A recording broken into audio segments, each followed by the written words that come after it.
Namaskaram. OMkaram Day40.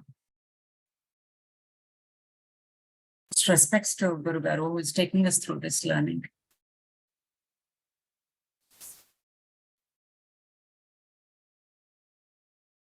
I'd like to share the screen, Ashwa. Could you please allow me to?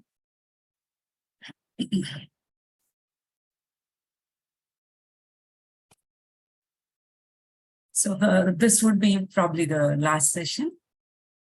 As Ashok has said, we would have a little interaction later. So this Kathopanishad is also referred to as a dialogue with death, wherein the seeker, the sadhaka, is questioning the death himself as to what he is, who he is. Right. And then they say that the wise ones who see that the consciousness within them is the same consciousness within all beings, they attain peace. Yesterday, there was a little interaction in the group on this. That is right. That is what Kathopanishad is trying to tell us or trying to teach us. And what does abhyasa or sadhana, in normal words, practice, what does it consist of? It consists of withdrawal within the self. Every time you're disturbed by a thought, it doesn't mean that we are above everything. Each time the thought crops up, it comes out, we have to withdraw back again into the self. It is not concentration. It is not destruction of the mind. It is withdrawal into the self. This is from Ramana Maharshi himself. So as we meditate, we try to withdraw into the core, which we understand what it is by now. We have seen that the Nachiketagni is a method of meditation, wherein the external practice or the external fire ritual is carried out on the inner plane. And Lord Yama has also given the Rangulamala, or the colored beaded garland, to Nachiketa, which means that experiences are so many, and we should not get stuck by experiences. Experiences take us forward. So we should not cling to the experience, but we have to just move on deeper and deeper. In the Purusha Suktam, the Purusha, the cosmic being, or the cosmic awareness, or the universal principle, is beautifully explained. Sahasrasirsha Purushaha Sahasrakshas Sahasrapat Sabhumin Vishvato Vritva Atyatishta Dashangulam. That's how it goes. The cosmic being is referred to as one with Sahasrasirsha, 1,000 heads, Sahasraksha, 1,000 eyes, Sahasrapat, 1,000 feet. 1,000 here means numerous, infinite. Here, the number means a lot many. Here, he's explained as one whole, of which everything else is a unit. Right? What does this direct us to? In which direction is it taking this? It directs us to the possibility of upgrading ourselves up to the cosmic being. That is the supreme goal we are looking at. That is where the Kathopanishad, the practices, can take us to the cosmic being, a being of oneness with the cosmos, or even beyond. We really don't know what is there beyond that. Whatever is there, this can help us take there. take us to that level. We know that Angushtamatra Purusha is very small, the size of a thumb.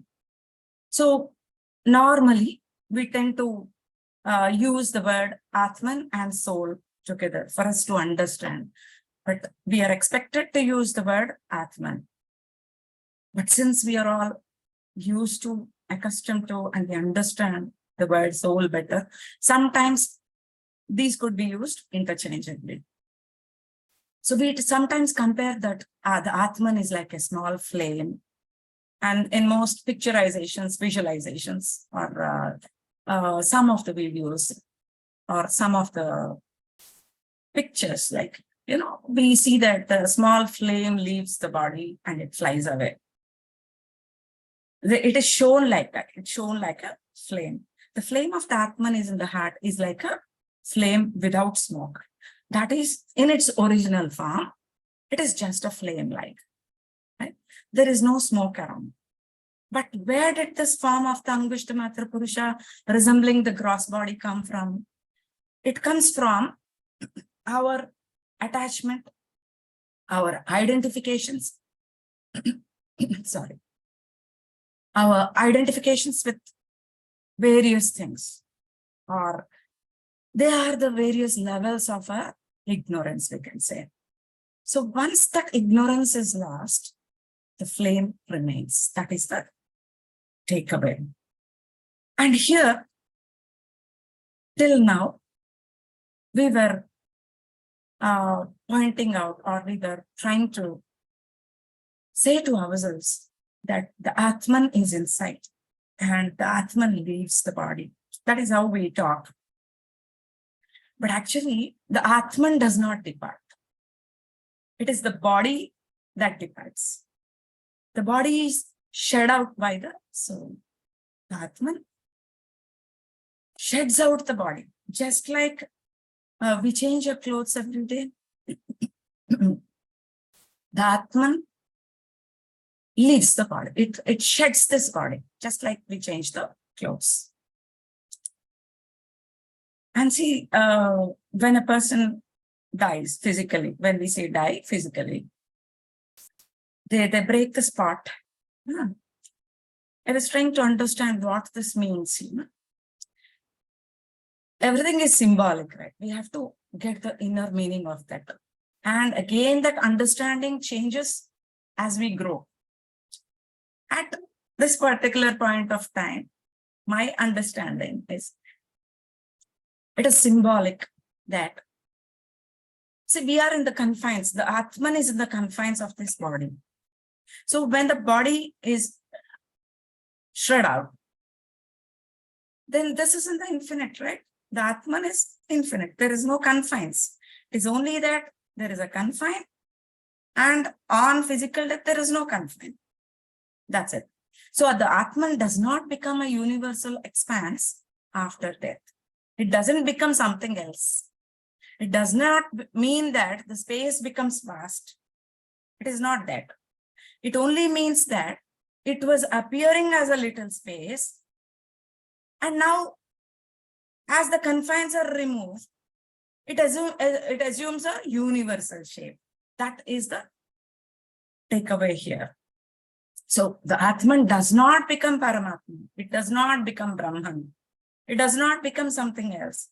It's only the limitations of this body, the confines. The confines are not there. And so it is everywhere. It is everything. If the curtain is just like, if the curtain is removed, the sun assumes its original expansive form of radiance. The Atman is not actually liberated when the body is cast off.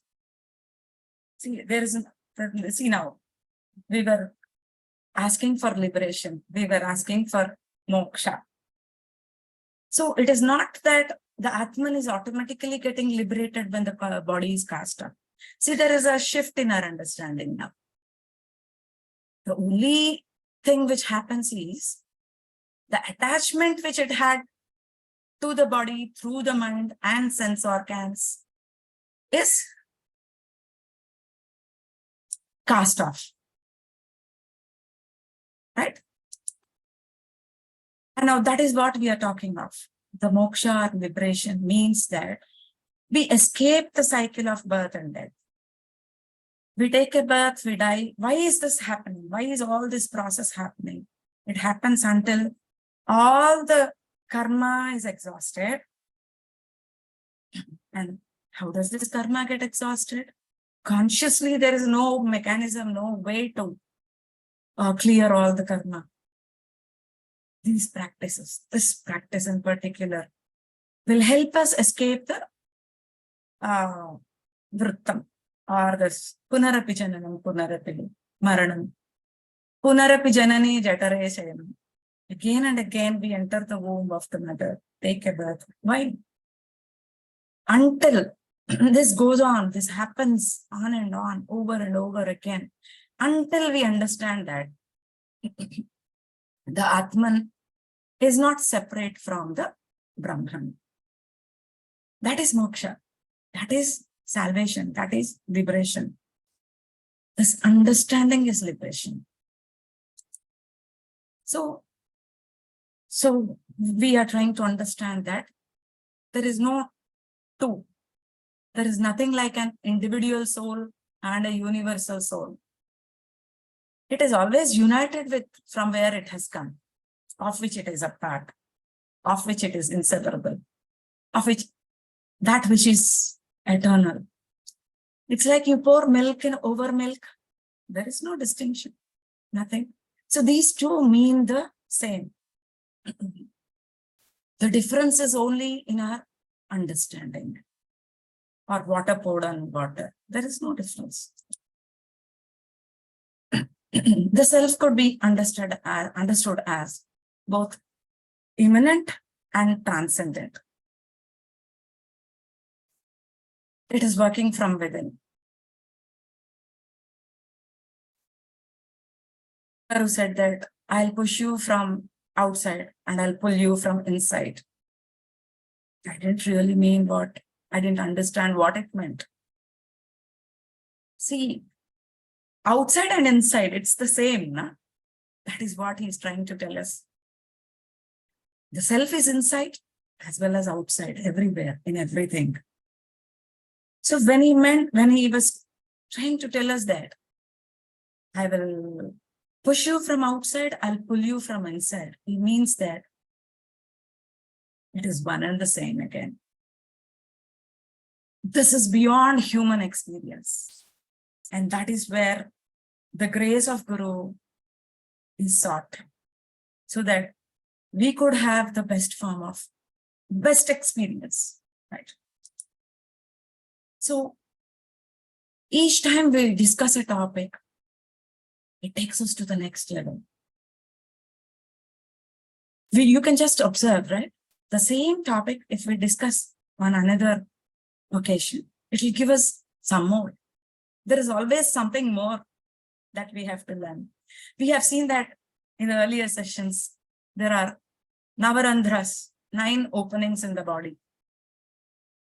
Right? That is what a normal understanding, the understanding of a normal person is.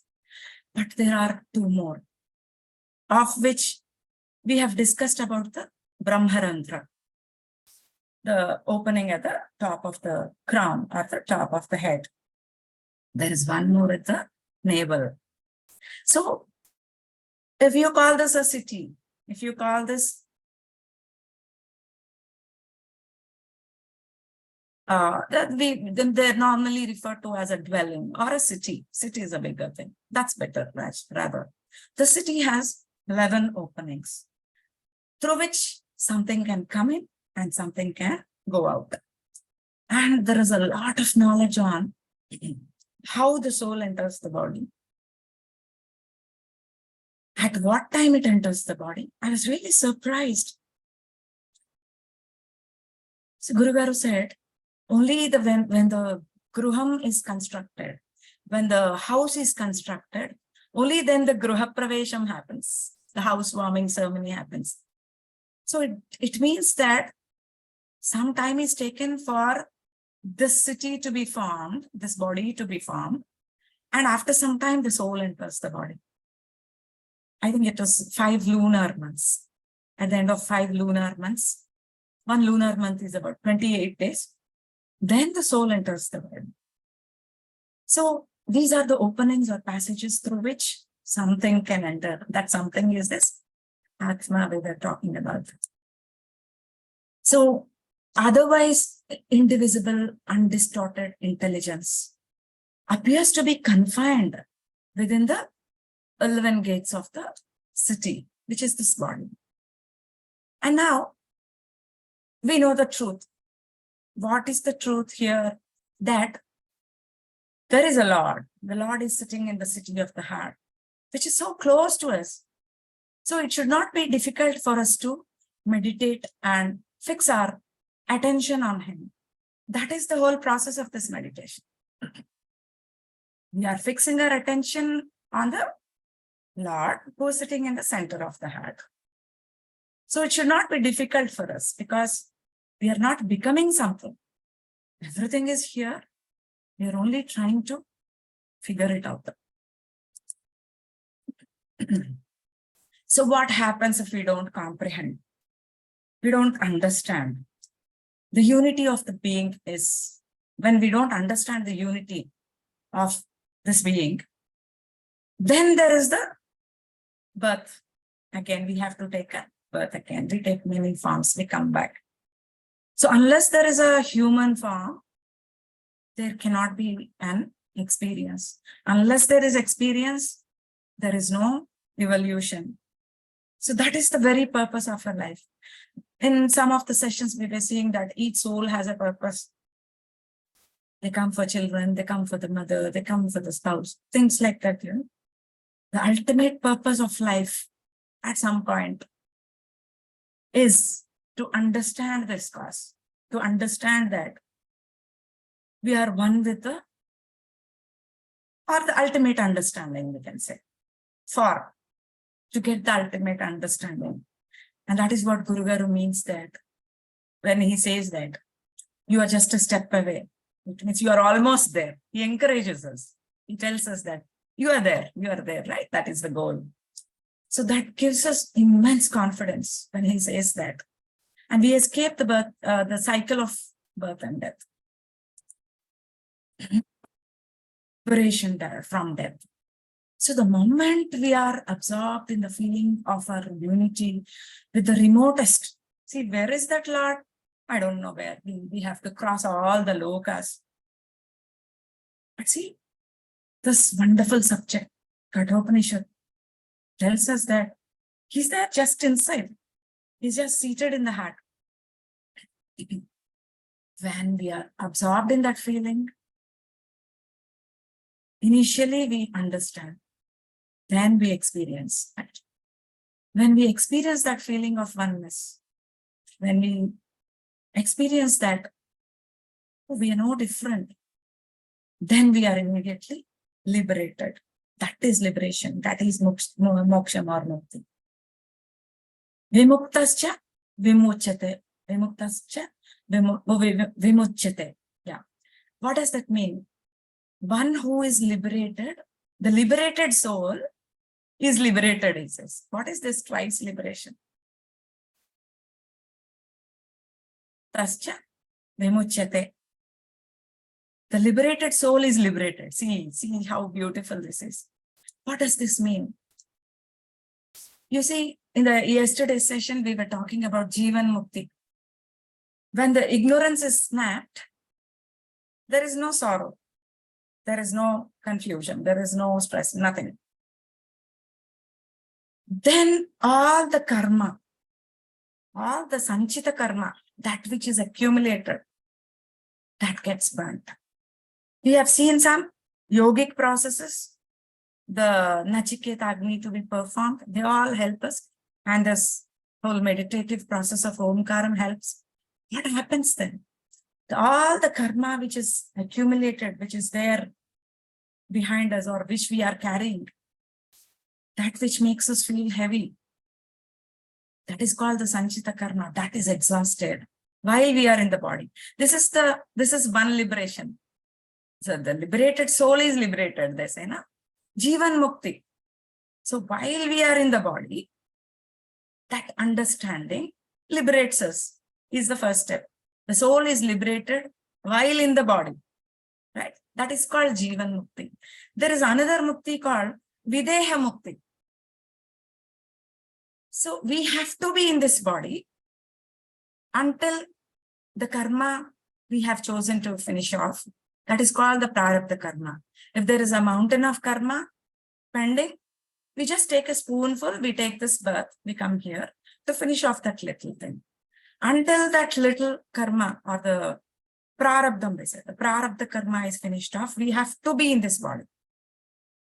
Even if we are Jivan Muktas, even if there is an understanding and we are liberated in this body, still we have to stay in this body until this little karma we have chosen is finished off. And there comes a point when we leave this body, right? So when we say leave this body, again, subject to the understanding, today's session, from today's session, that the Atma does not leave the body. All these confines are lost. That's it. That understanding has to remain with us. So eventually this body is shed off. That is called Videha Mukti. So Jivan Mukti is liberation or the understanding of oneness while in the body. And eventually this body is gone. That is called Videha Mukti. So we should understand that all this existence, this human existence, is a play of karma. As a child, we used to have some thread between and we used to do all this play between the hands. We now clearly understand how beautiful this play is. All the intrinsic things which are happening comes onto the surface. We understand what all this is about. And so the mind, they say, has many distractions. It flows in the direction of the senses, of the sense organs, of the objects the senses pick up. Panchatanmatras, they say. Sabda, sparsha, rupa, rasa, gandha. The sense of taste, touch, smell, and things like that. So this mind, it flows in the direction. See, just like water which flows down the mountain. There could be crevices, there could be huge boulders or anything. It goes in that direction of the senses, the direction in which the senses take. So at the time of death, if this mind is not dissolved, it follows the Atman. And therefore we have a rebirth. So these meditative processes, the Omkara, listening to the Omkara, eventually it not only dissolves the sensory perception senses, the mind, the intellect, everything is dissolved here. And therefore, the Atma, we are helping the Atma to remain in the natural self and not adding dirt to it. So all karmas are stored in the causal body, the Anandamaya Kosha, the causal sheath of our personality. There is a reason for the way we behave, the way we think. There is something, there is a seed behind all this. That seed is the cause. It is in the causal sheath.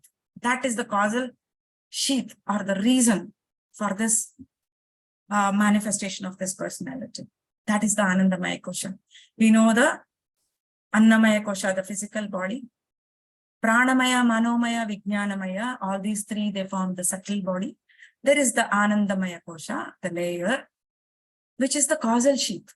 All the karmas are stored here. So when we have seen the cross-section of Sushumna, through one layer, you can reach the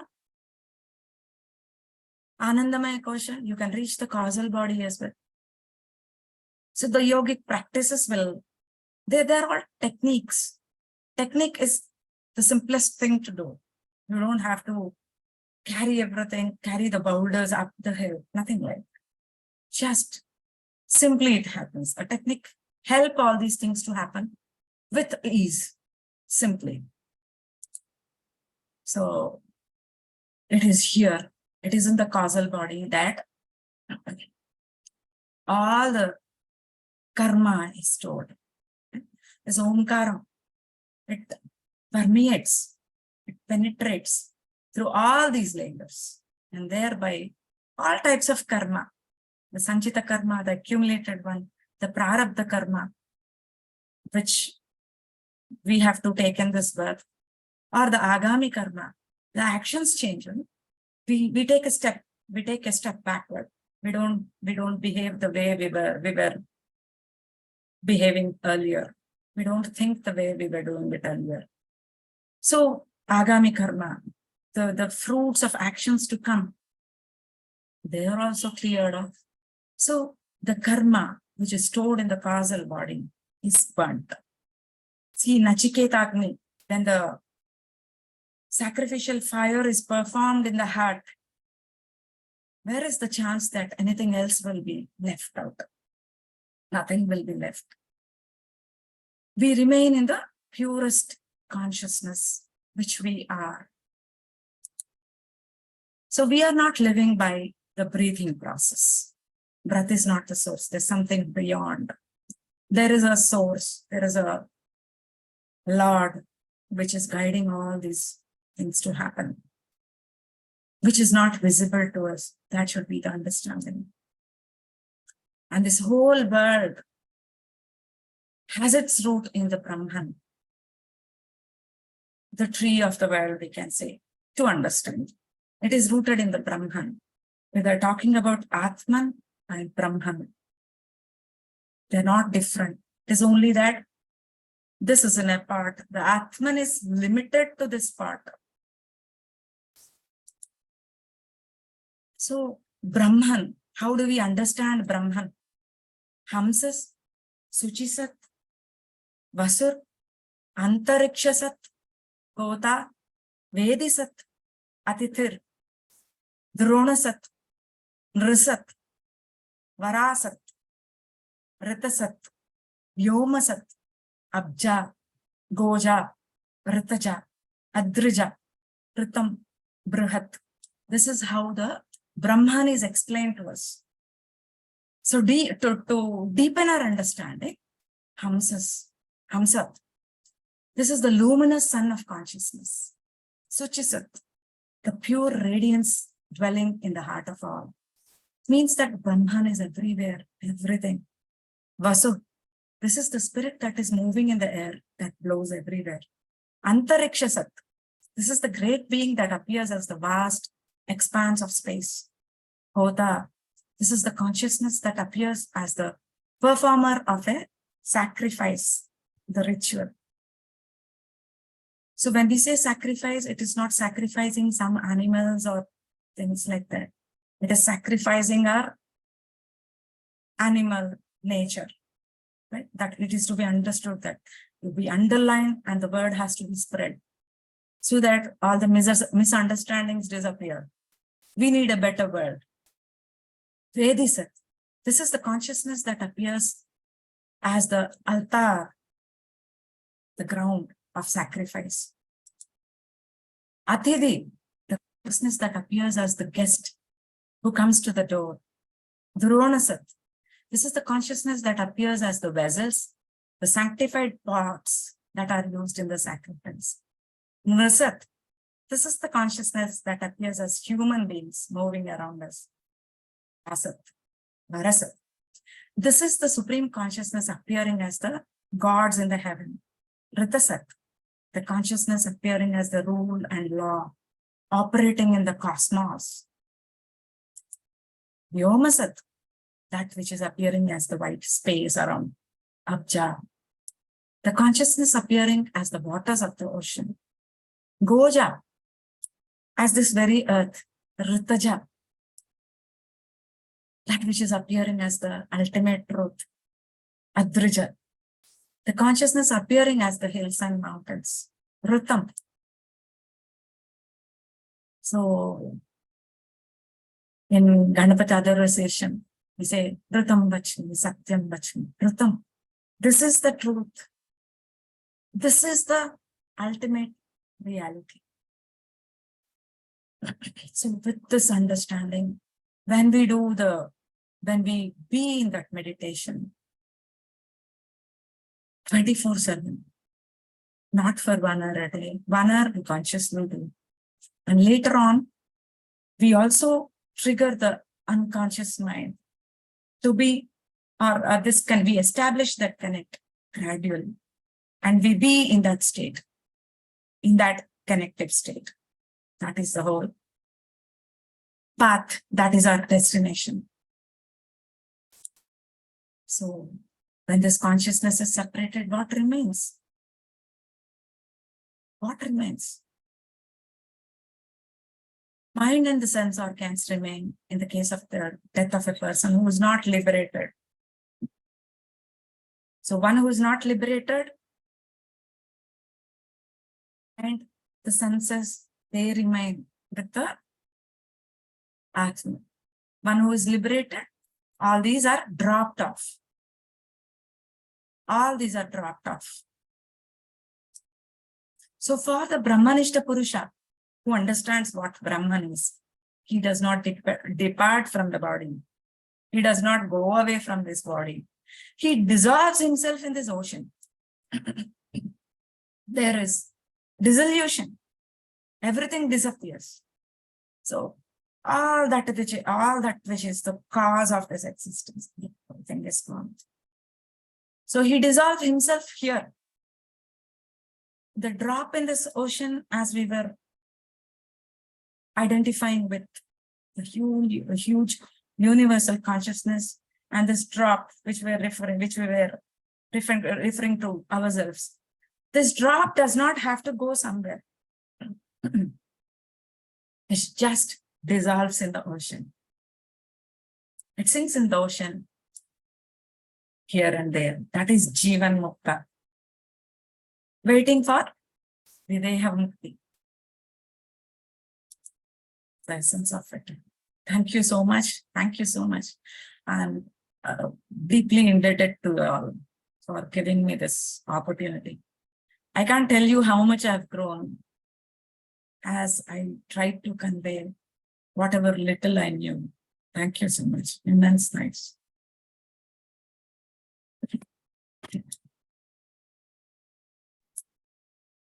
So, Ashok. Yeah, Rajlakshmi. Yes, over to you. Yeah, thank you so much. It is not little. It is so much that you have given, but how much is going to be absorbed, how much we are going to learn, and how much we are going to practice on a daily life, then that is what matters. So you have given what you need to give. Thank you very much. And pranamam to Guru Garu that what he has been done by guiding everyone through you and giving this whole knowledge. All of us are blessed, all of us are blessed. Not easy to get this. Not easy to get this to Guru Garu. No, at some point, I think, who's that? Namrata was saying, I don't know Guru Garu. He knows us. He knows what we want. He knows what we deserve. That is the confidence he gives us. He says, you got this because you deserve this, he says. Yeah. So, Namrataji, when I went a couple of years back to, not a couple of years, but maybe 1.5 years back, and I went to Vizag, because that time I know that Guru Garu is existing when Rajlakshmi is talking to me, but I didn't have a chance to go there because I was not invited. I'm not ready. Maybe I'm not even ready. So that is how actually I am considering. But maybe you didn't need the physical darshan. Yeah, because he is with you internally. You didn't need it. Maybe I needed that. It could be that way. That is what I'm saying, that now it has been so blessed, and the divine course has been given. So feel the blessings of that and just take it, and we'll move forward. Thank you. And also, masters, and please try to bring practice. Get rooted in the Brahman. That's it. And for tomorrow and a couple of days that for this, whatever the time that is going to permit, but even though tomorrow is the last session, doesn't matter, but Saturday and Sunday, Rajlakshmi Madam is available. So you guys can bring your questions and answers.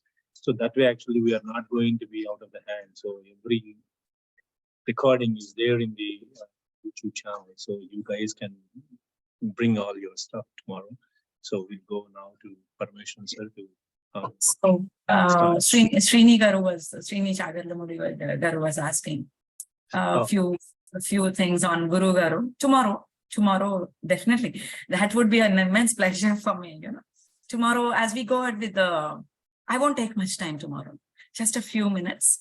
I will invoke Guru Garu, and then I leave it for the interaction or any questions in this. Yeah. We'll do that tomorrow. Rajlakshmi Madam, Srini is our 2-year senior at college. Oh, okay. Is he the one we met on one of the sessions? On fear? No. Yeah. OMkaram sir. So very happy to see you here. Senior, he's our senior, right? Yeah, 2 years. Oh, good, sir. Good. See, this is a small world. We are here again. So that thing, it just happened like magic. Meeting Guru Garu just happened like magic. I was forced by somebody. I'll finish it off now so that, you know, the floor will all be yours tomorrow. A minute I will take. No, why 1 minute, madam. Why I have asked you question this today itself is tomorrow I am traveling. I may not get the. Oh, see. So it's good. I'll finish it. I'll hear the recording later, but I want to know more on how you got into this and probably a technocrat and how you got into this. The way you've been conducting it is a vast ocean of knowledge on Vedas and Upanishads. So for an engineer, how the transformation has been made into this kind of a powerhouse of knowledge and scholarly thing. Guru Garu flowing through me is what I can say, is all that I can say. I was forcefully taken to meet him, right? You know, I said I had that ego in me. When somebody were visiting him on some purpose, they said, come, we'll go and meet Guru Garu. I said, I don't have belief in all this. You know? No. I don't want to see any Guru Garu, I said. They literally forced me. They just dragged me there. And I was just mesmerized, you know. There is no word to express there. And all this understanding happened, as I was telling you, it's an inner file transfer. This goes on day in and day out. It is not only for me. Those who come in connect or come in touch with the simple name, his name, that is sufficient. It just flows. It just flows. Like we are just lost. Literally, I don't know how all these things happen. There is no formal study. I didn't have to go through. I didn't go through any formal Vedic education or anything like that. It flows on. Even as I sit here, he works through us. That's all. So there's no effort that I've made in this direction, to be very simple. He's just working through me. And it's only few times that I've met him. But the knowledge that flows through is immense, I can say. And he is very humorous. Like when we meet him, you know, a frail old man cracking jokes. And he would say, he asked me on one occasion, "Em kavali? What do you want?" I said, "I don't know, sir. I don't really know what I want." I used to just stand there. There would be hundreds of people. I would just try to see him, watch him. That's all. One day he called me and said, "What do you want?" I said, "I don't know." "Emi vadda, nikemi vadda." You know, when I would see him playing with children, you know, he's just like a child. And then with girls and young girls, he was just behaving like a girl. And in the midst of all these Vedic scholars, all the scholars would sit at his feet. They would ask him for his understanding on Vedas. when the person who had to water, curing and all, for curing the house and all, when he didn't come, he would take the stairs, he would go up and he would cure the whole building. He would do the watering and all. So, and I never seen him with anger or things like that. He was found always in a state, in a dissolved state. When somebody asked him, Gurugaru, where did you go? For a moment, you were not here. He said, I just parked in the consciousness, he would say. See, that is so difficult for people like us to understand. What is parking in consciousness? Initially, I didn't know what consciousness was. So as and when a question appeared, this consciousness, the information on consciousness would flow. What is parking in consciousness? Then some other, even it will happen to you, sir. I'm very sure. That is how he works. As a question appears in your mind, the answer comes to you. That is how he works. And his intention or his purpose of life was not for a mass movement or something like that. It's not for a mass movement. He has explained to us on one occasion that I want to, just like I was remembering the words of Vivekananda, just give me a handful of people, I will show to the world what this country is, he was saying. In a similar way, he just influenced a few people. He said, that is what I need, that's all. He says, this handful is sufficient for me. And he was always talking about this decade in particular. Between 2020, he left his body in, I shouldn't say that, but normal, it's a colloquial way we talk, in 2015. But he was always talking about this decade between 2020 and 2032, where this world needs you, he would say. These few people are needed for this. Another question appeared. Why am I here, Guru Garu? Why am I here? This was an internal chatter, right? It is not asking him. When I say Guru Garu, it is an internal thought. Why am I here? Why should I witness all this nonsense? Was how I was feeling. I was feeling overwhelmed by the way this world functions. I never felt one with this world. I was doing my job, I was doing other things, but there is this discomfort, absolute discomfort.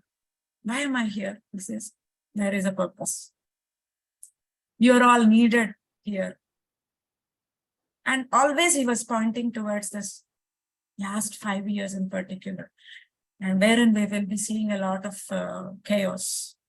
And that is when this tapas, that which we are doing, will heal the world. He will flow through us to this leading world, is what I understand. It would have been, and just like, was this Namrata said, no, I didn't know, I don't know Guru Garu. I was saying to myself, I didn't want to meet you. I never wanted anything from you. Then he would smile off on that. And he would say, the Guru does not come to you unless there is an intense, burning desire. So we would have had this desire in our previous births. And the time has come for us. There would have been a little merit in us to Guru Garu, the feet of Guru Garu. And it is the same with all of us sitting here. And all of them who might be listening to this in future. It means that we are all blessed. We are all deserve to get this. And he has come to us. So as Ashok was saying, all the times it is not necessary for us to meet the person in person. Not necessary. He will be acting in a subtle way through all of us. Sridhar. Thank you. Thank you. My pleasure. So, over to Parmeshwaran, sir, for the sadhana. Namaste, namaste. though Srinigaru talked only today, is like, yoking, we say, yujjade anena iti yoga. Yoga is union, yoking. Like two bullocks, cultivation, like he is with Ashok. From the day one, Ashok started this spiritual venture. Right? I didn't know this, sir. I didn't know this. Thank you, sir. Thank you so much. So I am so happy to see. Namaste, sir. Namaste.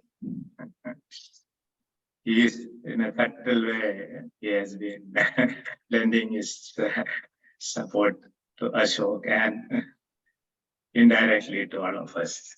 That motivation. That is why Vasudeva Kudumbakam happens. It is not in words or in show and all that, which I am seeing. I have seen now this family, That's really nice. That is how the world is working, as though she's talking about Guru, my Guru, her Guru. There are no, actually, my Guru, your Guru. Guru is a principle. You may get through different bodies, that's all, different. Like, you may take a green color cup and I may take in a red color cup like that, different colors, that's all. But the content is the same, the knowledge. So I was just, when she was talking, I was just remembering there was one woman, poet, very famous earlier, last 1 or 2 centuries before, in Tamil, Avayar, she is called Avayar, known as Avayar. She composed so many songs on divine and all the gods, more about, in fact, on Lord Subramanya. And she was telling, Kattradu Kaiman those who know Tamil. Kattradu Kaiman Kalladadu Ulagalavu. What I have learned is only this much. What has to be learned is so much, like the universe. So this is about really spirituality and real life itself. So once we know that, then that what is coming in the way for our real internal growth will start melting away. Because of our identity with so many, all like many pandits, there are really knowledgeable pandits who may not come out and say all these things. So many seers in India, particularly, and world. Like, so many Westerners have become today. Yesterday also I posted one just like that I saw from YouTube about Patanjali Yoga Sutra, what is Samadhi. See, born somewhere, and he has been doing like a teacher, and then he says, I'm yet to see, only that one I have seen, but yes, so many YouTube, it seems. I want to go through that. So this all come to us at the right time. That's the point I am telling Bruce. We don't have to worry. When we are ready with the wick and lamp with oil, the Guru will come and light like that. So, let's not worry what you are receiving, enjoyed in this moment. Now Guru is here, all Gurus are here. That's why in Guru Gita, I said sometime back, Srinivasgaru, know that, so many slokas on what is Guru, who is Guru. Naguro Radhigam, Naguro Radhigam, Naguro Radhigam, Naguro Radhigam. Shiva Sasanadaha, Shiva Sasanadaha, Shiva Sasanadaha, Shiva Sasanadaha. One says, the thing beyond Guru. Then it is the Shiva says. And who is telling that? Another stanza he says, Mama Shasanadaha, Mama Shasanadaha, Mama Shasanadaha, Mama Shasanadaha. I am telling. So Guru is not different, Shiva is not different, nothing is different, all same.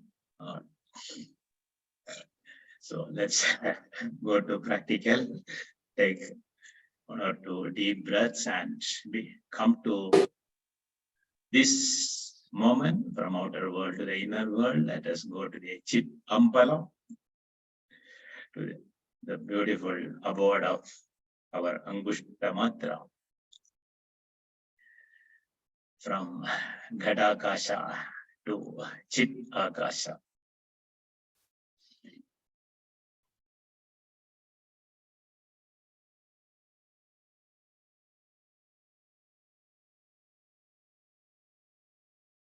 Let go of all the tension, stress.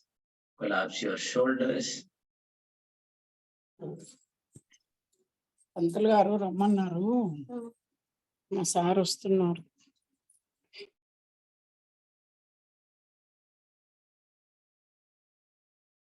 Go for Anulom, Vilom, or Nadi Shuddhi, starting from the Ida.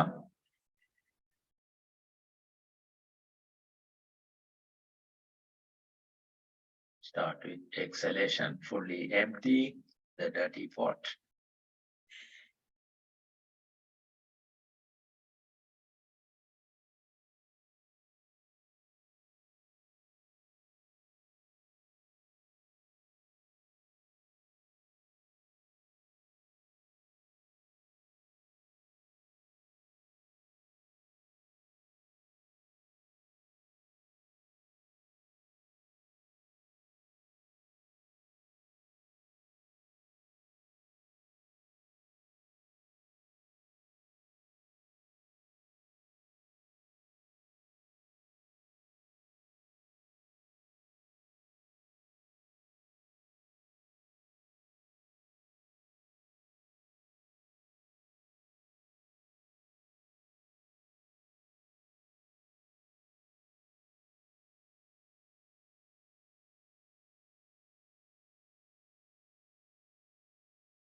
Omkara bindu samyuktam nityam gayanti yoginah kamadam mokshadam chaiva.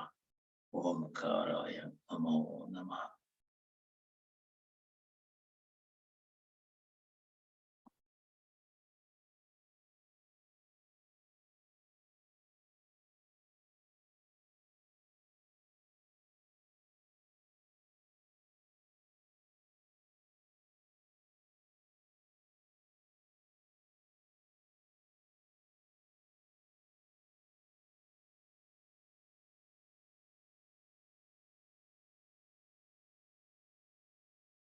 Let's go in, following the guidelines.